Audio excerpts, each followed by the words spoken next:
¿Qué tal? Muy buenas tardes con todos, bienvenidos. El Consejo de la Judicatura Temporal reacciona ante la propuesta de Julio César Trujillo de realizar una consulta popular para blindar las decisiones del Consejo de Participación Ciudadana Transitorio. Liz, ¿cómo estás? Muy buenas tardes. Muy bien, Gisela, ¿qué tal, amigos? Buenas tardes. El presidente de la Judicatura, Marcelo Merlo, cree que esa consulta puede, además, proponer blindar a la Mesa de la Verdad que analiza casos de persecución política. Aquí empezamos y se lo explicamos. Es una consulta que ya están trabajando las nuevas autoridades de la función de transparencia. Así lo dijo el presidente del Consejo de la Judicatura en Transición. El doctor Trujillo se adelantó en considerar que él, en esa consulta, establecería la eliminación del Consejo de Participación Ciudadana y Control Social, porque dice que es una institución que no debería existir. Aunque también incluiría una especie de blindaje para quienes tomaron decisiones durante este periodo de transición, como por ejemplo la cesación de algunas autoridades. Para que, digamos, queden en firme algunas decisiones que tomar, pero ese es un tema, insisto, que aún no lo hemos analizado ni discutido. Merlo dice que este blindaje podría cubrir a esta Mesa de la Verdad y Justicia, que analizará los casos de perseguidos políticos durante el correísmo. Para que las conclusiones y recomendaciones que salgan de esta mesa se cumplan y no sean echadas abajo por nadie. Y es que son más de 400 casos que tiene esta mesa y que seguirán recibiendo hasta el 21 de octubre a través de la página web de la Judicatura. Aquí podrá llenar un formulario para presentar su caso de persecución política. Para que también el Consejo de la Judicatura pueda también establecer una evaluación a jueces y fiscales. Hay casos como defensores de los derechos humanos, libertad de expresión, el 30 de septiembre, pueblos y nacionalidades. Y será una mesa técnica la que analizará cada uno de ellos. Con unos criterios que estamos trabajando con organismos internacionales de derechos humanos, los que van a estructurar los parámetros para poder decir quiénes son perseguidos políticos. Los casos más emblemáticos llegarán a una audiencia pública. En Quito, Andrea Samaniego, 24 horas. Algunos rostros políticos se han postulado como candidatos a consejeros de participación ciudadana y control social. Exdiputados, exconcejales de Quito, abogados litigantes, exconsejeros de participación y hasta el hermano del fotoperiodista Paul Rivas figuran entre los 201 postulantes. La fase de postulación para candidatos a consejeros de participación ciudadana y control social concluyó a la medianoche del viernes y la mayoría de aspirantes lo hizo en la tarde o noche del último día. Entre ellos aparece Ricardo Rivas, el hermano del fotoperiodista de diario El Comercio, secuestrado y asesinado por disidentes de las FARC. Aunque tiene prohibición expresa por ser consejero transitorio, el doctor Luis Macas también postuló para el cargo, pero no pasará de la fase de impugnaciones. Es nuestro trabajo verificar que en efecto los postulantes cumplan con el instructivo y con la ley.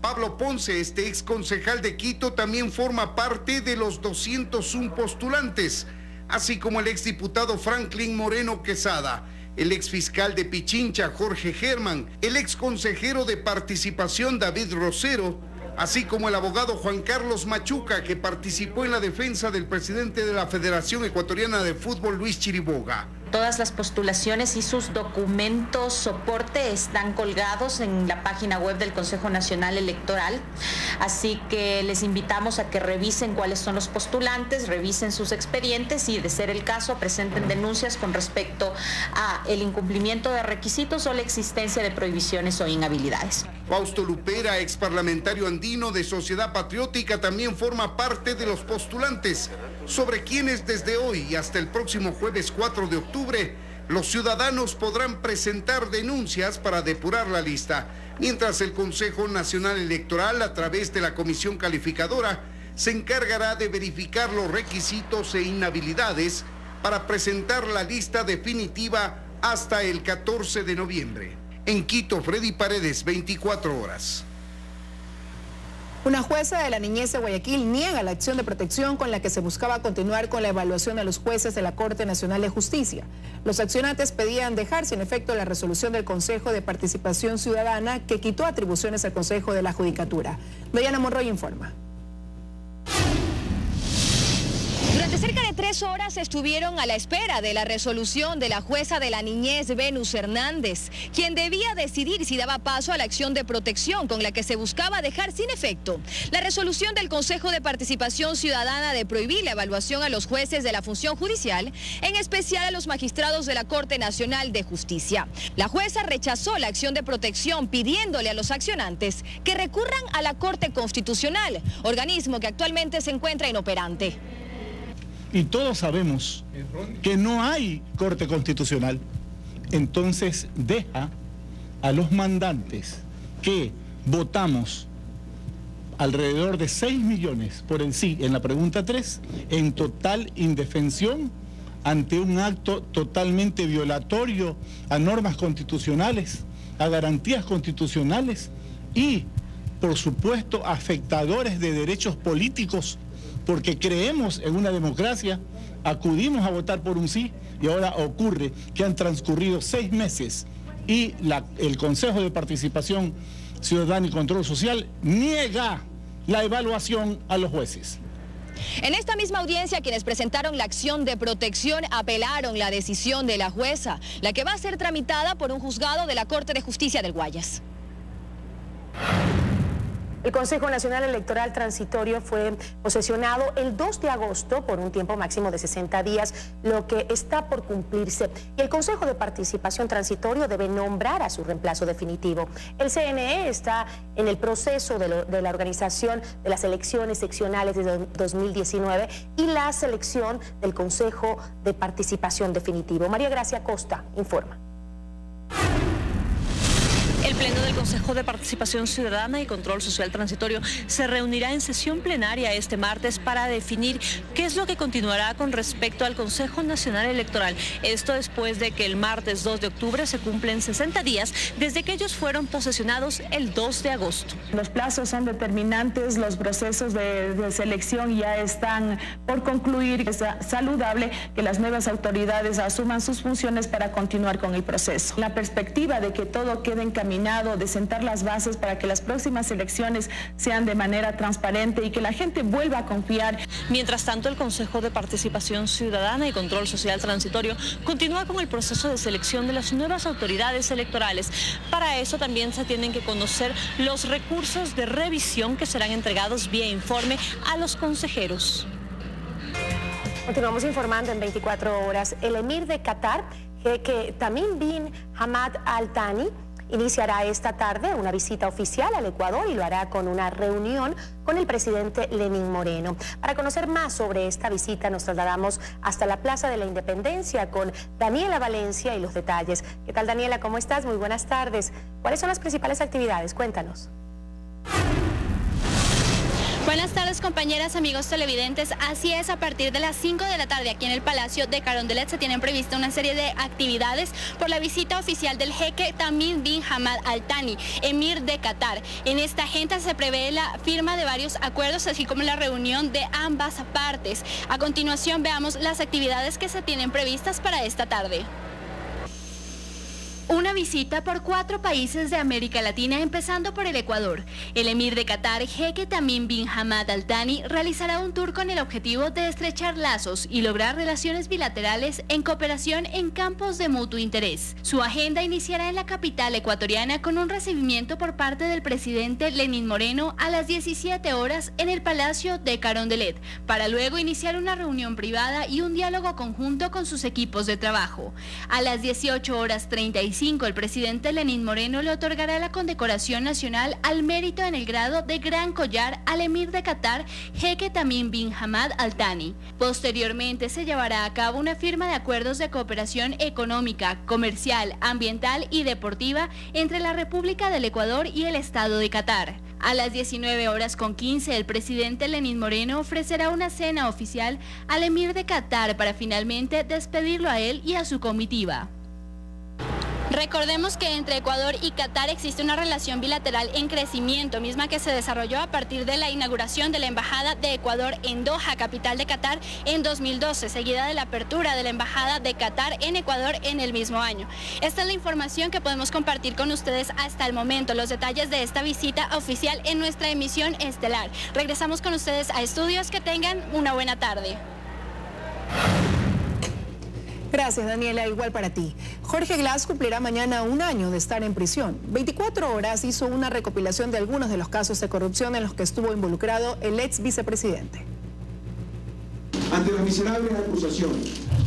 Fue a finales del 2012. Ecuador estaba en campaña electoral cuando un asambleísta denunció que quien buscaba ser vicepresidente de la República había plagiado su tesis y pedía que le retiren el título de ingeniero. Este es quizá el primer escándalo en el que se mencionó a Jorge Glass. Fue a inicios del 2015 cuando se comienza a hablar de su tío, Ricardo Rivera, de la transferencia que habría recibido en paraísos fiscales por parte de un holding de telecomunicaciones, a cambio de la entrega de una licencia de construcción de cable submarino y de una concesión exclusiva.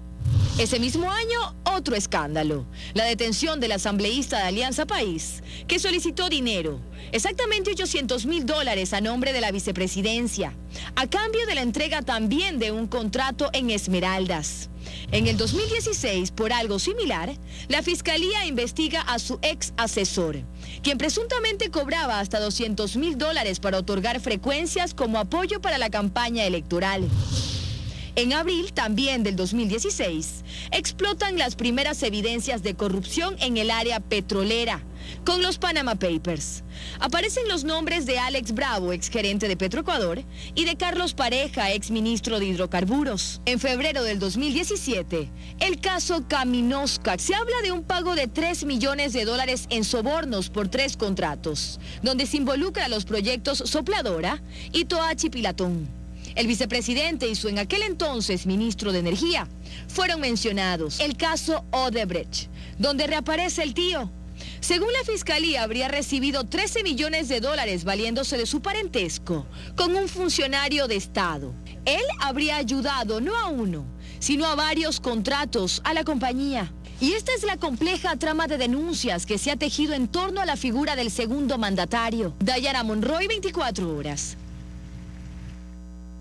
La gerente de medios públicos responde a los trabajadores y extrabajadores de medios incautados que exigen el pago de salarios, liquidaciones y las deudas en el IES. Marta Moncayo asegura que la norma prohíbe la utilización de fondos estatales para la cancelación de deudas de empresas públicas. Respondió caso por caso. Comenzó con el editorial Uminasa a cargo de las 4 revistas incautadas. Sus ex trabajadores despedidos en junio aún no reciben su liquidación. Para nosotros poder hacer eso, la empresa tiene que seguir un proceso de liquidación, avanzando por todo lo que la Superintendencia de Compañías exige y además, considerando que serán fondos del Estado los que cancelarán esas liquidaciones, tienen que ser bien desarrollado ese proceso.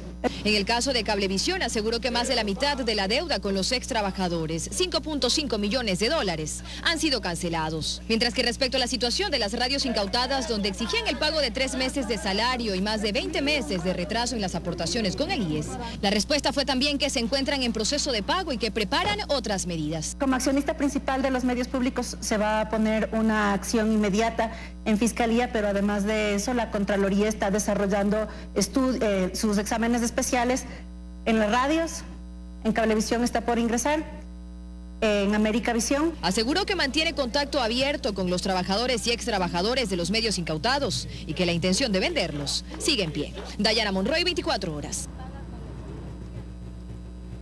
Bomberos de Quito, Mejía y de otras ciudades, así como miembros del ejército, continúan las arduas labores de sofocamiento del incendio que desde el pasado sábado afecta el Cerro Atacazo, ubicado al sur de la capital y que colinda con el cantón Mejía. Según los últimos reportes, hasta el momento el fuego ha consumido unas 180 hectáreas de vegetación del terreno que se ubica sobre los 4.500 metros sobre el nivel del mar. Del lado de Quito, el incendio está controlado en un 70%. El origen del flagelo sería por la quema de pastizales de los habitantes del sector. Y un bus de la cooperativa Panamericana sufrió un accidente de tránsito esta madrugada en la vía Naranjal-Guayaquil. El siniestro dejó 4 personas muertas y 23 heridos. Personal de organismos de control acudieron al sitio para atender la emergencia. Al parecer el bus circulaba a exceso de velocidad y el conductor no se habría percatado de un camión que estaba estacionado tras haberse impactado previamente con una camioneta. Yo nací en esta tierra de las bellas palmeras, de cristalinos ríos, de paisajes ideal. nací en ella y la quiero y por ella aunque muera.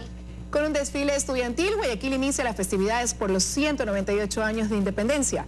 En este acto participaron más de 1.200 estudiantes de la urbe. Inició el mes de octubre y con él comienzan las festividades por los 198 años de independencia de la ciudad de Guayaquil.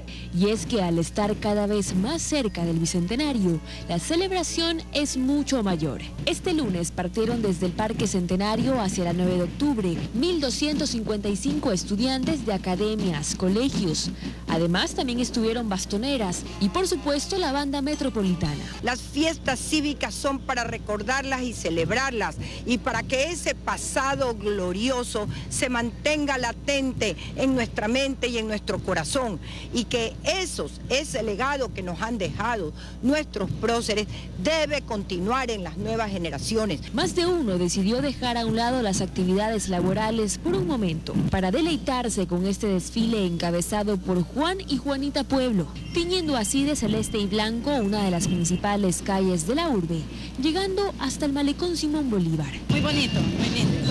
Excelente, muy bien. Bien bonito aquí, va a pasar bien Guayaquil la fiesta. Este es tan solo un adelanto de lo que tienen preparado para celebrar a la Perla del Pacífico.